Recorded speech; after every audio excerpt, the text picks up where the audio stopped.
going. That's the thing. Keep it going.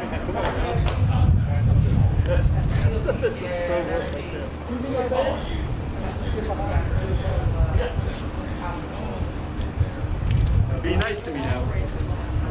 Is this okay? Can y'all hear me okay? I know Flora is still setting up, so I'll wait for her to do a sound. No, you're good. Are you going to clamp it on the podium or? You put that on the podium? Okay. But can you hear me okay? We're good? Okay. Charmaine, you're good as well, right? Okay.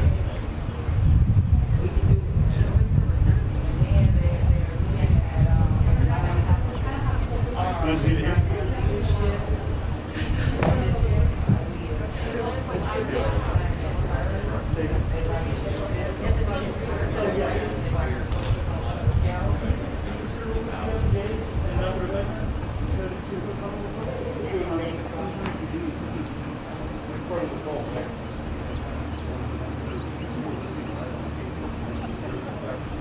We had a spot where I can see your hands, right? Yeah.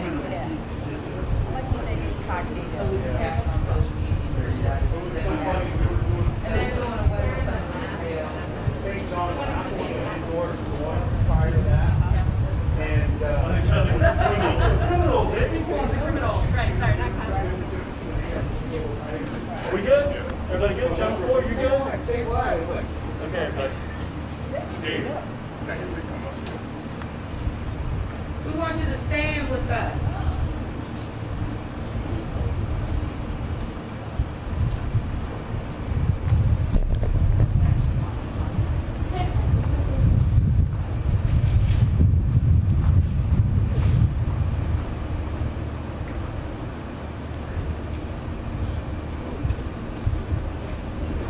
Dude, you gotta pull your mic back. You got a shotgun.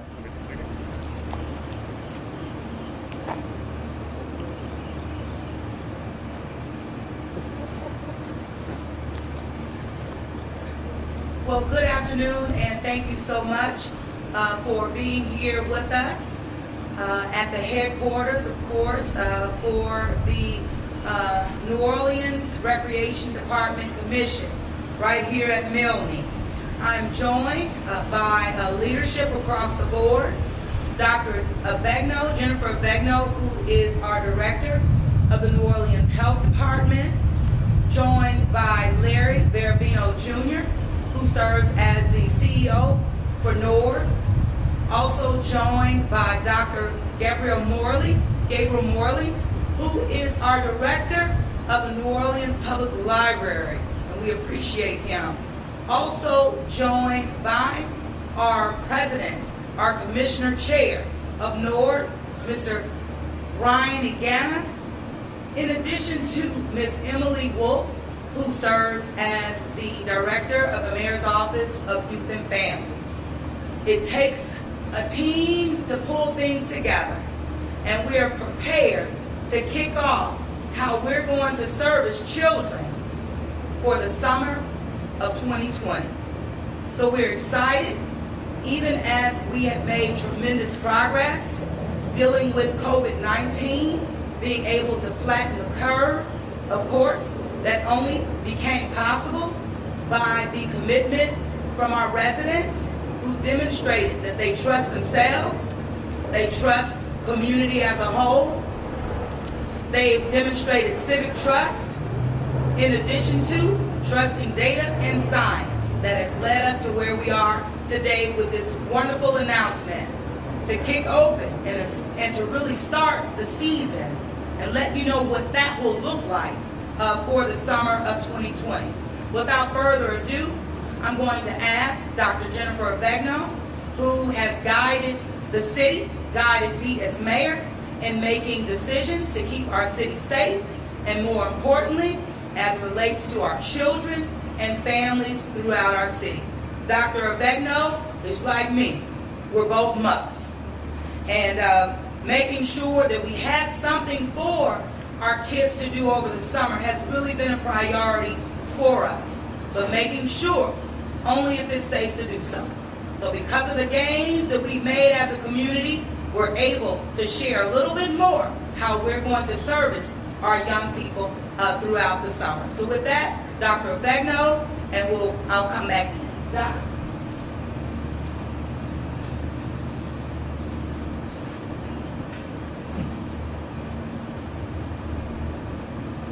Good afternoon, everybody. Thank you, Mayor. Thanks, everyone, for being here. It goes without saying that because of COVID-19, this summer is going to look a little different for kids and families. I really want to underscore, though, it's still important to be active, particularly in this time when we're doing a lot more staying in our houses. So we're here today to talk about how you and your family can be active safely and still prevent the spread of COVID-19. Aside from being at home, being outdoors really is the safest place to be when we're talking about opportunities for infection. But that comes with some caveats. You and your family still need to avoid close contact within 6 feet with others when you're outside doing your recreation. This means no contact sports. Contact sports are things like football or basketball, where people are in very close contact with each other.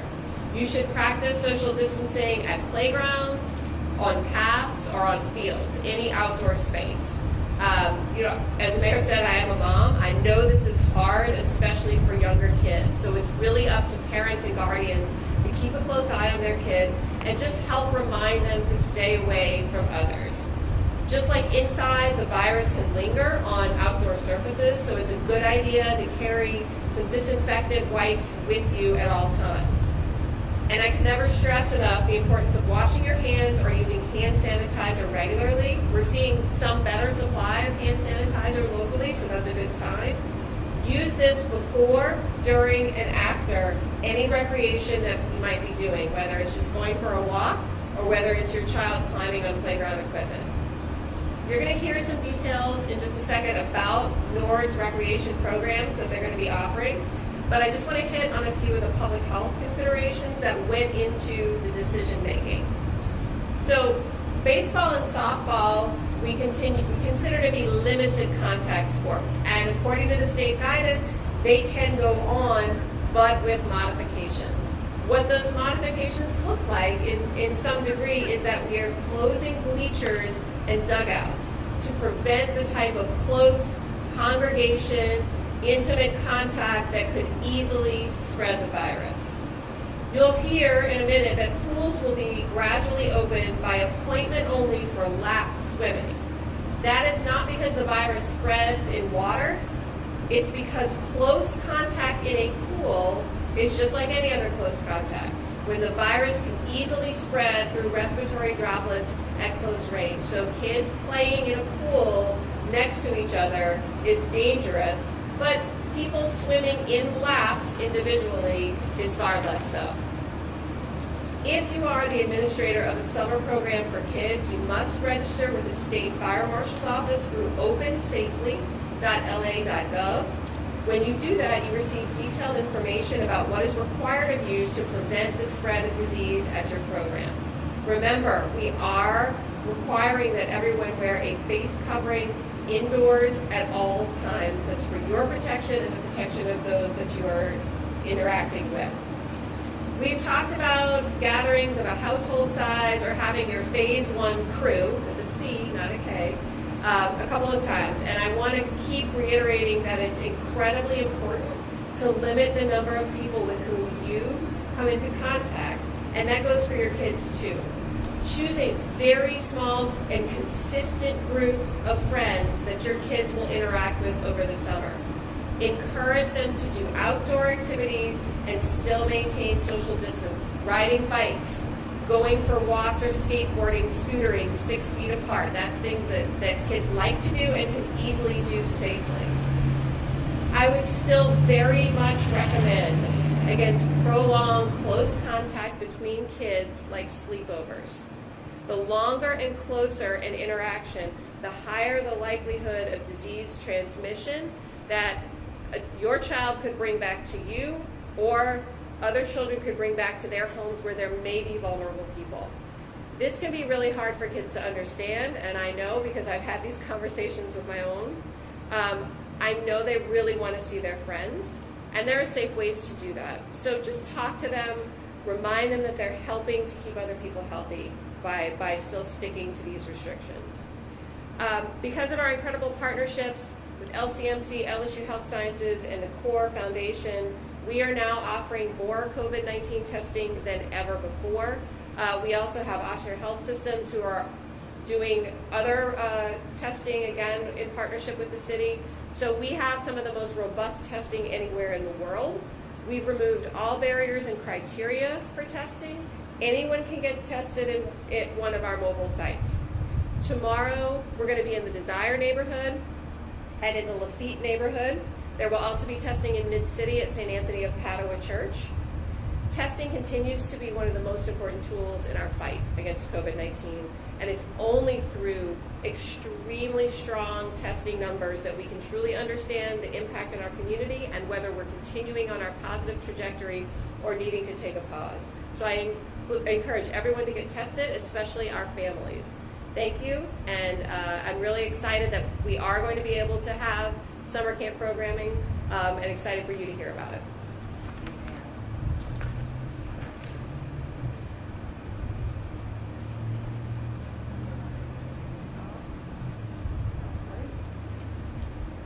Thank you, Dr. Avegno. As you can see, we have been guided by our experts, not only in the city, but with the CDC, also with our partners with John Hopkins, and experts throughout the country and internationally, I would say. One of the true leaders who has been reading through all of the guidelines, making sure that we're following them every step of the way in preparation for a great summer for our young people. That comes through our leader, Larry Barabino Jr., the CEO of NORD. So it's a real honor to introduce him, and I want to use this as an opportunity to thank the entire NORD team for leaning forward. You have not stepped away or shied away at all for making sure that we meet our families and our young people where they are throughout this epidemic, this pandemic. So with that, Larry Barabino Jr.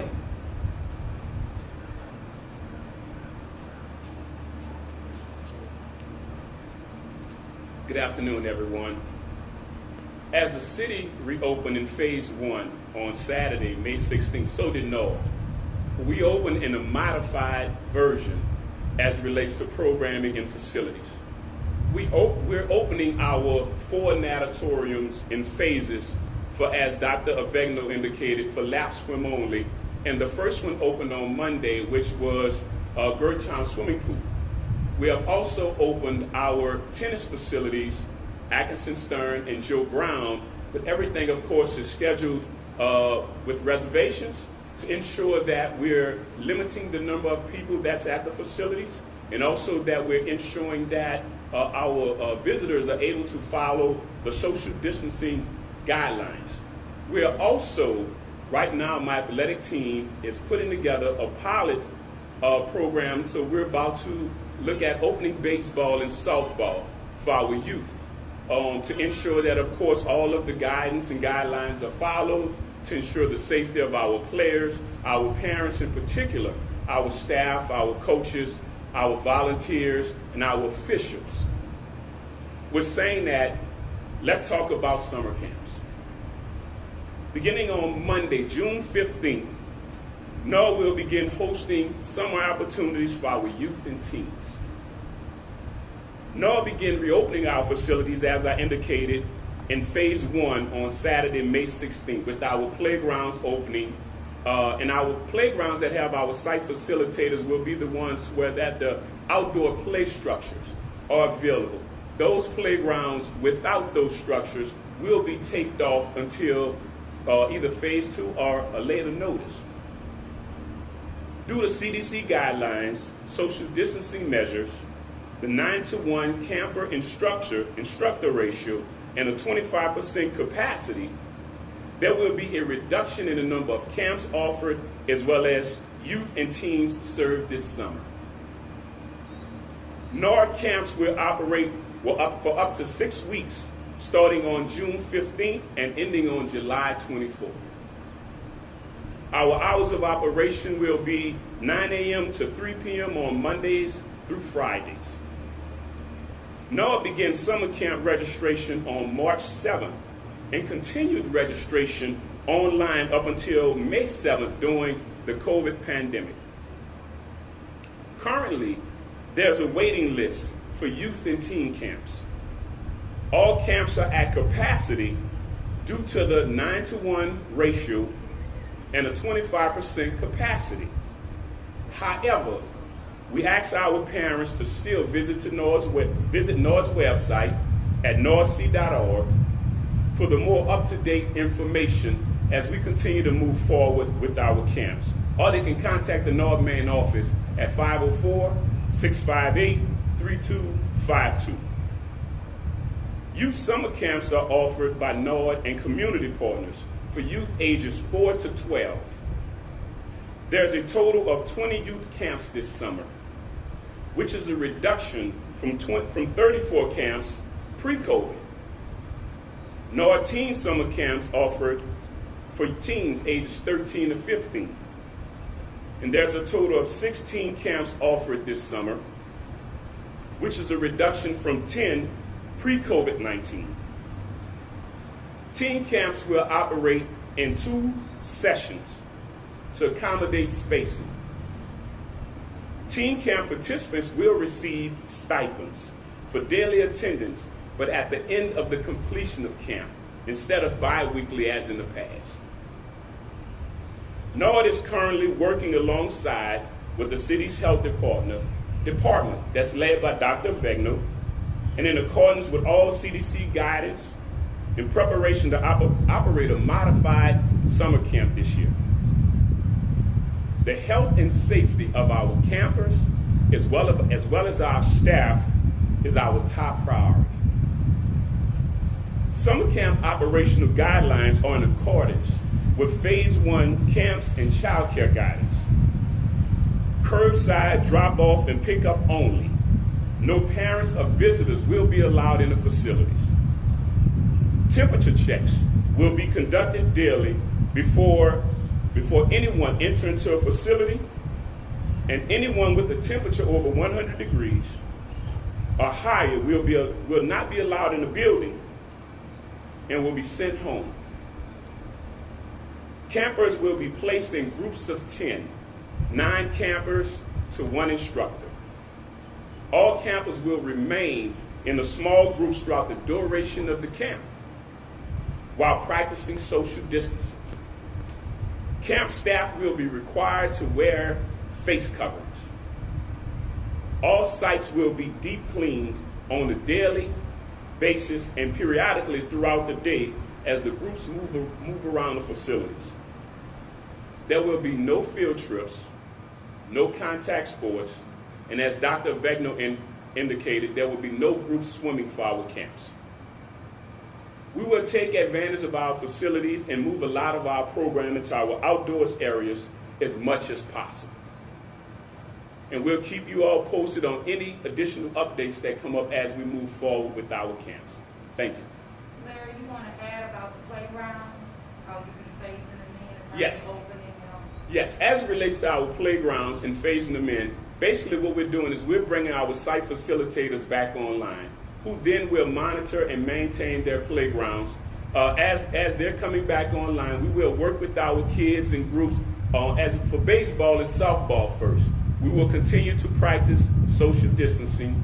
We will also make sure that at our playgrounds, we will have hand sanitizers.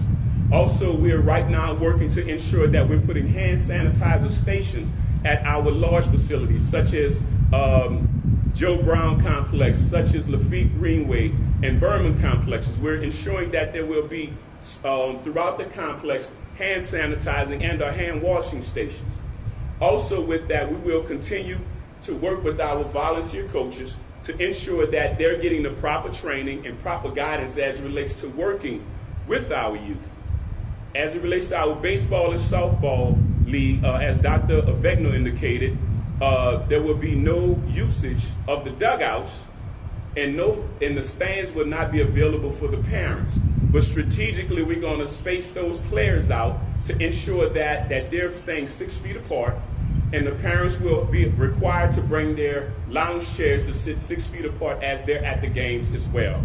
We'll be phasing the programming back up as we go into the different phases with the city, and of course through with the guidance of the health department and CDC. Also with that, we'll be phasing on our pools open more, and we're looking forward to possibly opening more outdoor pools, possibly in phase 2, as we continue to move forward. Thank you.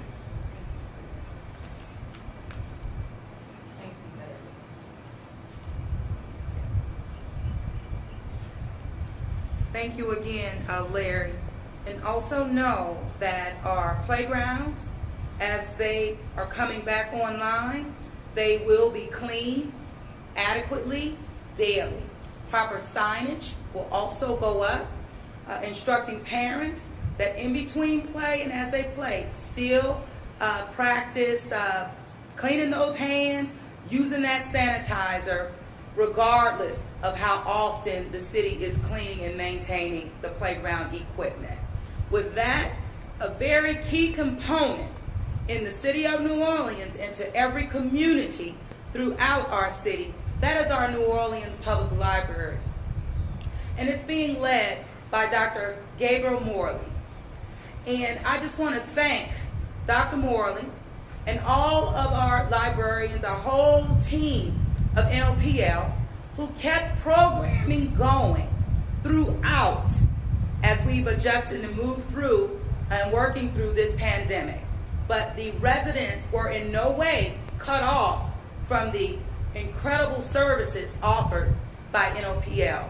So with that, I want to ask Dr. Morley to come and give you more information about NOPL. Dr. Morley.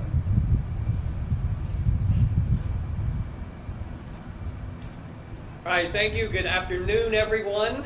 The New Orleans Public Library is also looking forward to a productive summer.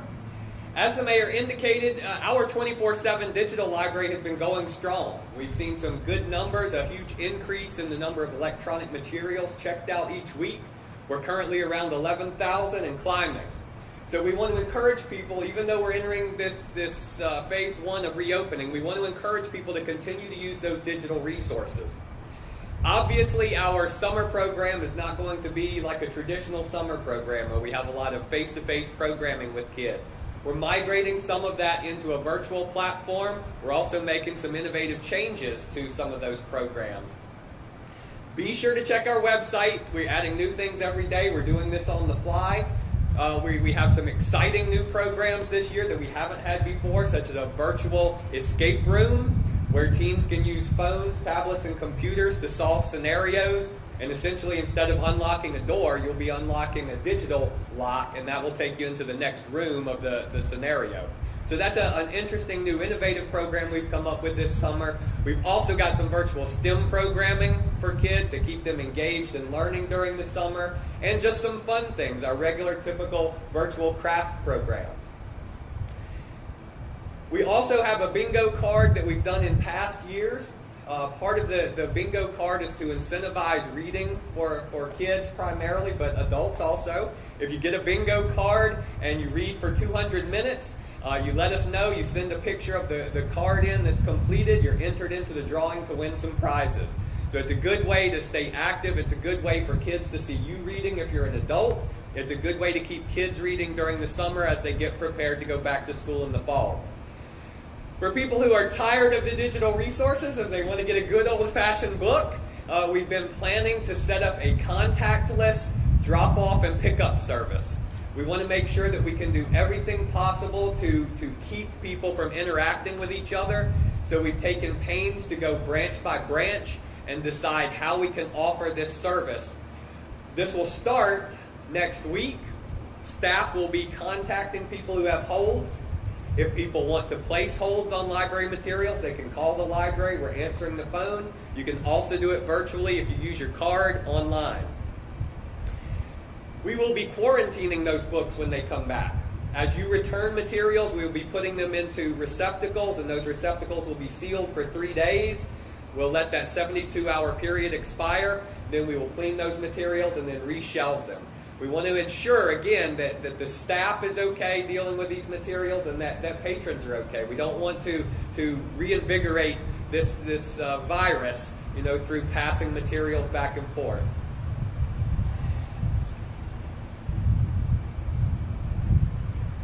We don't have a timeline yet for reopening the building. Some of that is going to depend on how this phase of the project goes. It's also going to depend on what we believe will be able to stand up in some of our libraries. If you've been to the different libraries, some of them are wide open. It's easy to keep social distance. Some of them are a lot more blocky. And so it's going to be hard to keep people separated in those spaces. Staff is working through those issues on a daily basis to try and develop a plan per branch on how we can do that safely. So to reiterate, we don't have a timeline for reopening the buildings, but we are offering the contactless service. If your kids need books, you can call and say, hey, my kids need 10 books. We can grab 10 books off the shelf. You don't need to know specifically what those 10 books are. If you need materials, browse our virtual catalog, call a librarian. They can tell you about books that you might like based on authors you've read in the past. And let us know. We're anxious to see everybody again, and we hope to see you soon. Thank you.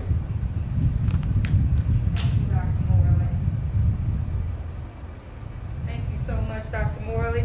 And as we move forward to wrap up our press conference, I want to ask you, nothing happens without leadership. And we have Mr. Brian Egana, who is our chair of the NORD Commission, joining us, and who has just demonstrated his leadership throughout COVID-19 and, of course, pre-COVID. But leadership at this time, it just matters the most. So with that, I'm going to ask Brian Egana to come on up and share a few words based on what we're celebrating here today.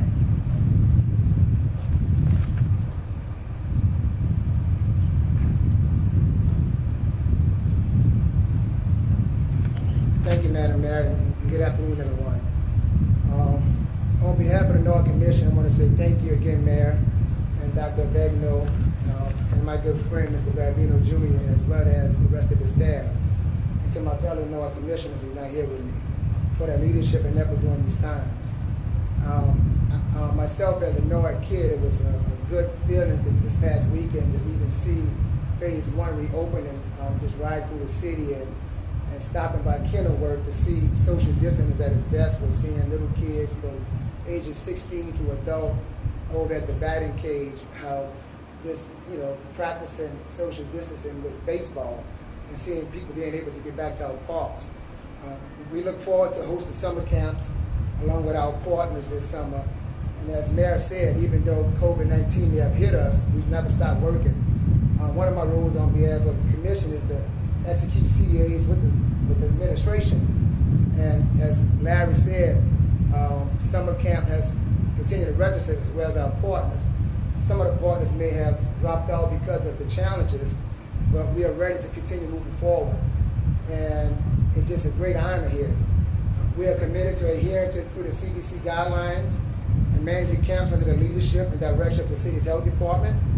While this summer will be different, we expect to operate safe, modified camps, and our city's youth and teens. As always, the health and safety of our campers and staff will remain our top priorities. Please stay safe. New Orleans, continue to fight our guidelines and step forward in our city's leadership and health professionals. But I must admit, and the mayor may have said it throughout this press conference, we got to be proud of our New Orleanians because they have been through this a lot and they've been adhering to the majority of her calling. And so I'll say this one more time. Please stay safe, New Orleans. We're not through this yet, but if we continue to adhere to the CDC guidelines and Dr. Begno and adhere to our mayor who showed tough leadership here, we'll get through this. So thank you once again. Thank you so much, Brian, and also thank you, Ms. Emily Wolf, for your leadership of the Youth, the Office of Youth and Families. And Mr. David, we'll take questions if there are any for this body. We're going to go this way to this way and just have the summer camp-related questions first with the mayor, so get that out of the way, and then if you have any follow-ups, but also for any of the other leadership team. Don't bring the mayor back for any non-summer-related questions, okay? 26? There's some slight reductions pre-COVID to COVID. Are you pretty happy with the amount of kids, the amount of services that are going to be out there this summer? Based on how the city of New Orleans was truly a hot spot, not only in the state of Louisiana, but the United States of America, we've come a mighty long way. And although, we have lost 500 of our residents, the forecasting and the modeling that we did put us on the path to losing over 1,300. So when I think about where we were, and I understand where we are now, I'm excited to be able to offer some level of programming to our children and to our families who desperately need it. And particularly in phase one, more outdoor recreation, being able to keep these summer camps alive, and as Larry mentioned, we have not stopped since the start of my proclamation, which was March the 16th, and our first case being March the 9th. And one of the demands, and really what the expectations of me was that NORD continue to register families, register children. And while we were doing that, we were very clear to our parents that we couldn't promise you that the camps would be open. And we said that from the start. We can't promise you.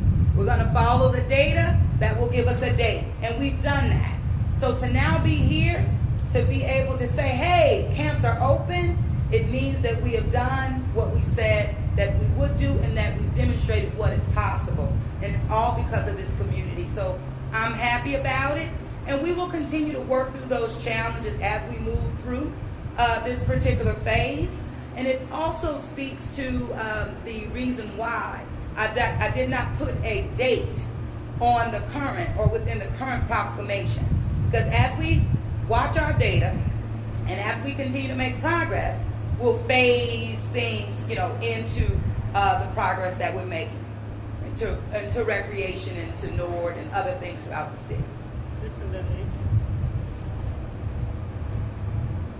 you speak to the challenge of keeping kids safe during these NORD programs? Oh, yeah. Well, one is the team, and this really started, with Larry, and the leadership provided by Dr. Vegno, wanting to make sure that we combed through, took a real deep dive on all of the guidelines, and even looked at best practices, what other cities, what other countries have done. And we just took the time necessary to get familiar with what works, what doesn't work. Also, as it relates to the guidelines, of course, that we've adopted and embedded for summer programming. And so I think that we're on the right track of making sure that our kids are safe when they're in our care. And it's because of the time that the team took in terms of leadership to make sure that we get this right, because it's a matter of life and death if we don't. And so with that, I'm going to ask Larry to add to this, because it's been under his leadership and his team that made sure that we have been able to get to where we are right now. So Larry, you want to add on to that hard work? Sure. I definitely want to start by thanking my team.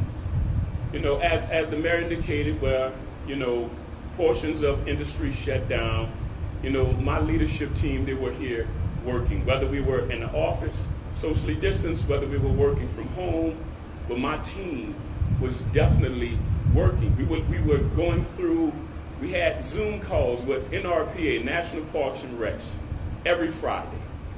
Zoom calls with Louisiana Recs and Parks every Thursday. These are the kind of calls that we're having with Parks and Recs directors and executive teams throughout the country, because we're comparing what's going on in other places, what's working, what's not working.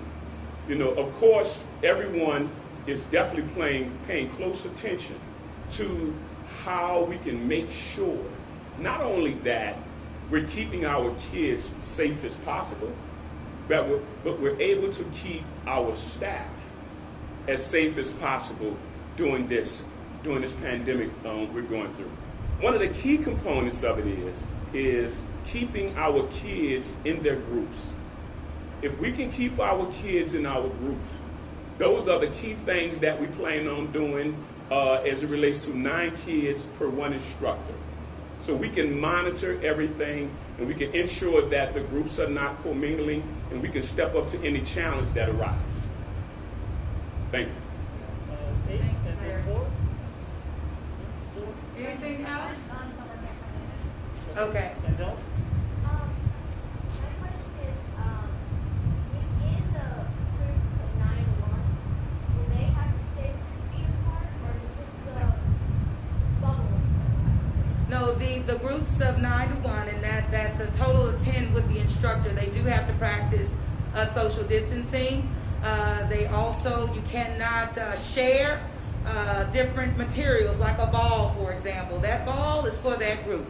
And I want parents to understand that in no way will this city and our NORD department cut any corners when it comes to protecting our children and also protecting our employees. It's worth it.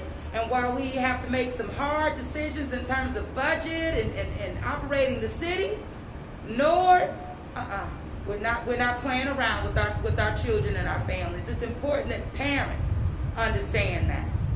If we start back up this way, any non-summer questions go this way. What about 6, 8? Okay, well, thank you all so much. And then we'll regroup just for more questions that you may have that are non-specific, to this issue. Okay, thank you. Thank you, everybody. Thank you.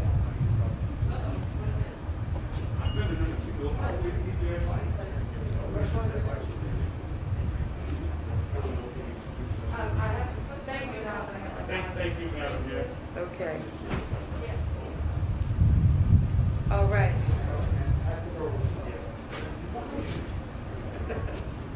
I told you before, so I'm not asking any questions. And then I was like, I'm sorry, I kind of went back a little. I couldn't believe that.